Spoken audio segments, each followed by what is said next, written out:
Recordemos que él acabó de perdonar a una persona con el famoso Aropen, toda su familia. Le dio un perdón presidencial. Recordemos que existió una investigación en el Congreso de 26 compañías fantasmas que se hicieron para encubrir los millones de dólares que la familia Biden recibió de negociaciones que se hicieron en el Medio Oriente. Entonces, no es que él no tenga cosas que enfrentar en la justicia. Él la tiene, al igual que la familia. Jill Biden hizo esa entrevista que yo estaba comentando y vuelve a reabrir otra vez esta especie de debate porque admite públicamente que ella durante el debate pensó que a su esposo le estaba dando un ictus o que le estaba dando una especie de derrame cerebral. Fíjate, yo creo que para mí cuando yo vi esas declaraciones dije, bueno, obviamente no están tratando de hacer una jugada política porque si tu esposo, tú crees que en medio de un evento en vivo le está dando un infarto, un derrame cerebral, lo primero que tú haces es parar el evento y buscar la manera de que se le busque ayuda médica. Exacto. Yo creo que lo más lógico se debiera de hacer. Tampoco nadie se cree el hecho que ella no sabía que él tenía un problema cognitivo del nivel que lo tenía. Recordemos que es el mismo expresidente que salía a saludar en un estrado a personas que no estaban ahí. Recordemos que es el mismo presidente que llamaba y saludaba a personas y congresistas que ya habían pasado 6 o 8 meses que habían fallecido. Entonces, una persona que tenía problemas. Yo creo que el gran tema es tratar de cómo victimizarlo y ponerlo de manera de que los procesos penales que se le pueden venir no lleguen. Porque en realidad, en su momento, todos sabíamos los problemas cognitivos. El problema, como tú decías también, es la persona que tenía los códigos nucleares. Es la persona en la cual el mundo le estaba confiando y obviamente hoy entendemos que es una persona que tenía o tiene problemas cognitivos significativos que le limitaban las tomas de decisiones, le limitaban las conversaciones que podían tener. Recuerda que ya después de las 7 de la noche no se sabía de él. Entonces la pregunta es lo que tú decías hace un momento, ¿quién en realidad estaba detrás del gobierno de los Estados Unidos en los 4 años del expresidente Biden?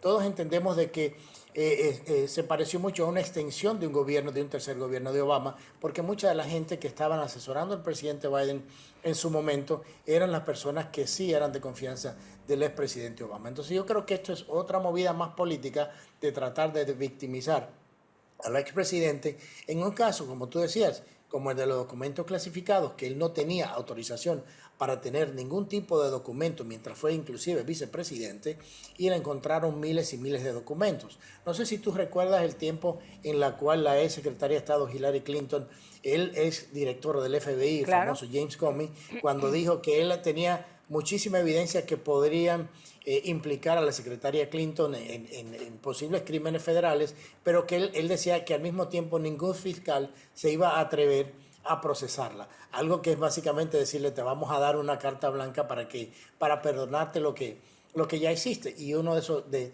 esas cosas le estamos viendo hoy. ¿Cómo le decimos al país, cómo le decimos al mundo que el presidente sí daba pena, el expresidente, y tenía todos esos problemas y que no se podía procesar, sino obviamente que ahora no quieren que los posibles procesos legales que pueda enfrentar el expresidente por el tema de la simpatía por el estado mental en que está, no se lleven a cabo?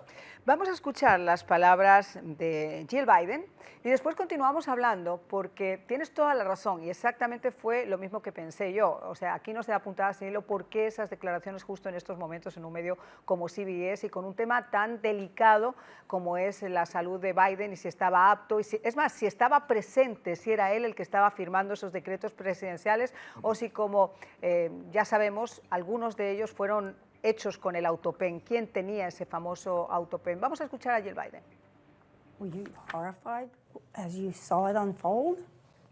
I wasn't horrified, I was frightened because I had never, ever seen Joe like that before or since. Never. Or since? Yes, or You've since. never seen him like never. that? No. What happened? I don't know what happened. I mean, as I watched it, I thought, oh my God, he's having a stroke.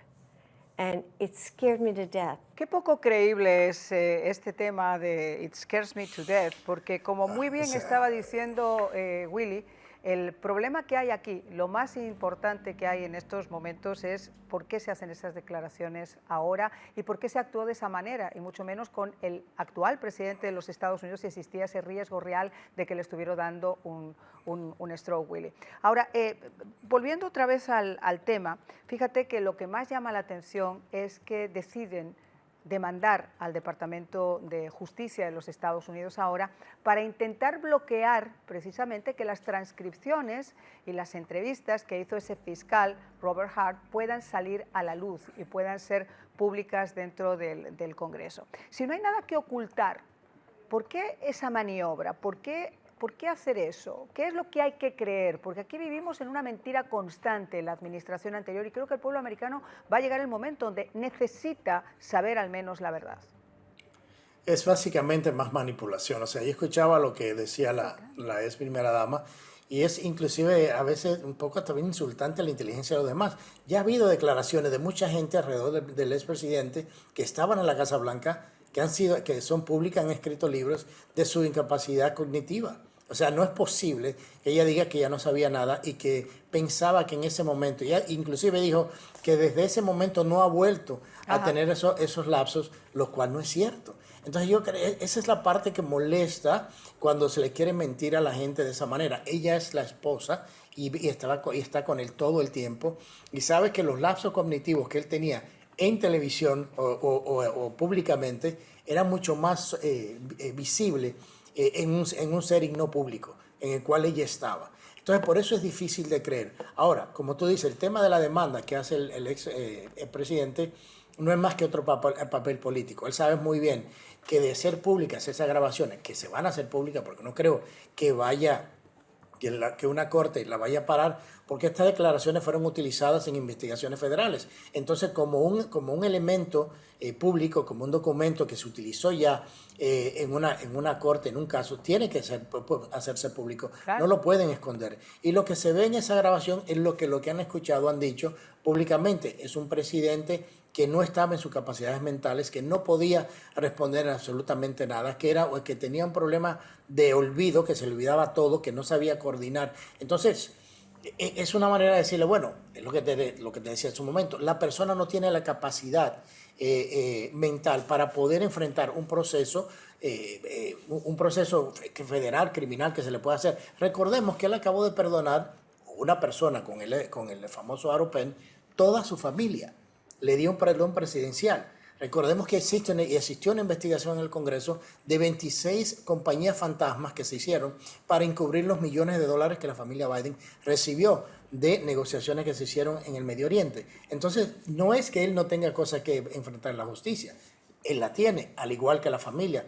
Por eso es que no es coincidencia de que se le haya firmado un perdón presidencial a su familia completa para evitar la investigación que el Congreso venía sosteniendo sobre esos millones de dólares de su hijo Hunter Biden, de su hermano y de él, cómo utilizaron su poder o su posición como presidente de los Estados Unidos para enriquecerse y como vicepresidente con otros países, específicamente Ucrania. Sobre todo cuando ya todo apuntaba a quién era el big guy. Estamos hablando de 26 compañías, estamos hablando incluso de países que podemos considerar enemigos de los Estados Unidos, a través de los cuales, por su influencia, su hijo estaba haciendo negocios, sin saber hacerla o con un canuto.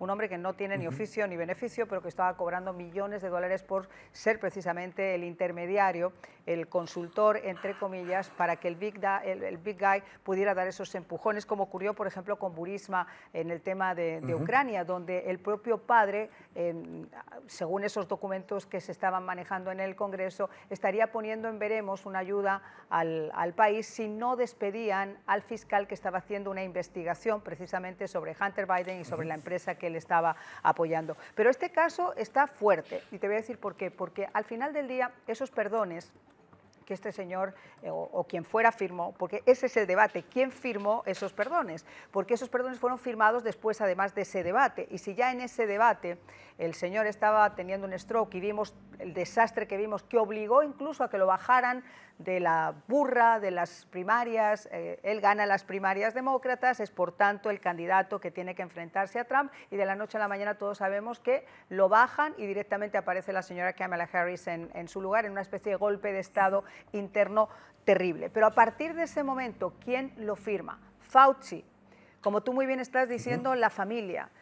Todos esos individuos que rodeaban también los negocios del expresidente, que quedaron perdonados, y no solo en el momento, sino por si acaso, que son los perdones más inusuales que se han visto en la historia de la humanidad. Yo hago un Así perdón es. y lo firmo no solo por los delitos que has cometido, sino por los que vengan también a cometerse. Y la pregunta es, ¿eso podrá ser, en base a todo esto, ratificable? Es decir, ¿puede existir la posibilidad, si se demuestra realmente que el presidente no estaba en sus condiciones mentales, que tenía ese deterioro al punto de que no era capaz de mantener la presidencia y que alguien firmó esos perdones por él, ¿eso puede ser de alguna forma anulado? Claro que sí, o sea, existe actualmente una investigación sobre quién firmó esos documentos. Recordemos que hasta ahora la investigación ha dicho de que solamente uno de esos perdones fue firmado por él y fue el de Hunter Biden. Todos los demás se hicieron con el lápiz automático, el autopen. Entonces, esa investigación está. Hay que ver quién está detrás de quién dio la orden, si en realidad fue una orden de él que se hiciera con el AutoPen, hay que documentarlo y quién era la persona que estaba haciendo eso.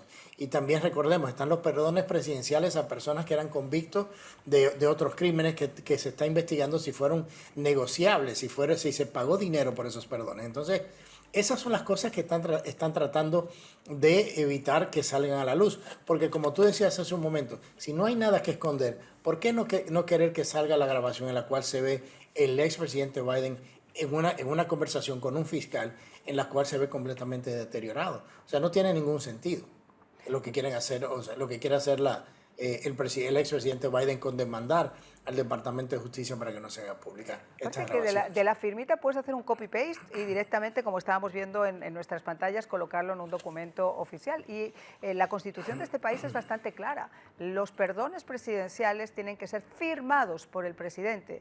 Con lo cual, si Así lo es. firmó una maquinita y nadie sabe a estas alturas quién era la mano que la empujaba, pues yo me imagino que eso puede llegar a ser realmente cuestionable. Por cierto, que de esa investigación de Robert Hart, de la que se ha hablado muy poco, ustedes recordarán que durante la campaña del expresidente Trump hubo un acoso absoluto desde diferentes frentes. Y uno de ellos fue el tema del manejo de los documentos, de los papeles que sacó de la Casa Blanca, que estaban en ese momento siendo guardados en Mar-a-Lago, que ya además los archivos conocían perfectamente y se estaba además manejando la forma de entregarlos, y que, by the way, todos los presidentes, desde Clinton, Obama, etcétera, tienen la posibilidad de poder sacarlos y tenerlos como su propiedad. De hecho, Clinton tenía innumerables y Obama exactamente igual, lo hizo también George Bush. Pero quien no podía hacerlo era un vicepresidente o un senador, como era en aquel momento Joe Biden. Y los tenía acumulados en una oficina, tirados, los tenía en el garaje de su casa de Delaware, al acceso de Hunter y de cuantos pasaban por allí, en condiciones deplorables, en cajas tiradas. Y en aquellas investigaciones se determina que había documentos clasificados donde agentes de la CIA que estaban operando en un territorio como Afganistán o como Irán, los nombres aparecían en esos documentos. Y esto es gravísimo. O sea, se ha tratado de tapar, pero eso es extremadamente grave, esté o no esté en condiciones de enfrentar a la justicia. Y también hay que entender de que parte de ese problema es el hecho de que él habló para hacer un libro con una persona que no tenía la capacidad de recibir ese tipo de información clasificada. Ese es otro de los problemas que él tiene. O sea, él tiene muchos problemas y la gente tiene que entender la gran diferencia de lo que es el expresidente Biden en su momento como vicepresidente y como senador no tenía autorización de mantener ningún tipo de documentación clasificada bajo su poder. O sea, no tiene esa autoridad. El presidente sí la tiene, como el presidente Trump.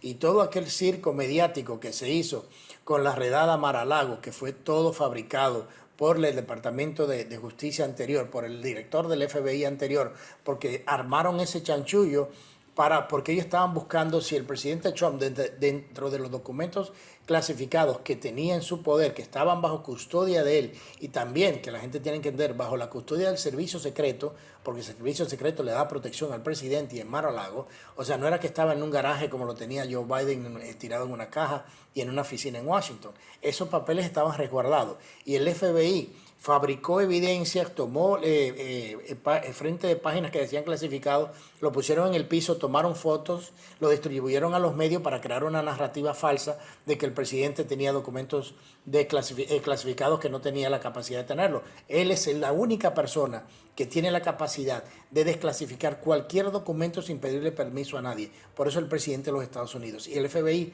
fabricó esa evidencia para crear una narrativa de un fiscal independiente completamente corrupto, que lo que andaba buscando el FBI era ver si el presidente Trump en su momento tenía documentación que probara que ellos con Obama estuvieron involucrados en lanzar la operación de espionaje Crossfire Hurricane, que fue una operación montada desde la Casa Blanca para evitar que el presidente Trump llegara a la Casa Blanca y luego que llegara a la Casa Blanca, si llegara, buscar la manera de sacarlo. Esa operación que fue montada desde la Casa Blanca en colaboración con el Departamento de Justicia, el FBI, era el terror que tenía el FBI de que el presidente Trump, que había dicho que iba a desclasificar esos documentos, se hicieran públicos y por eso le hicieron una redada.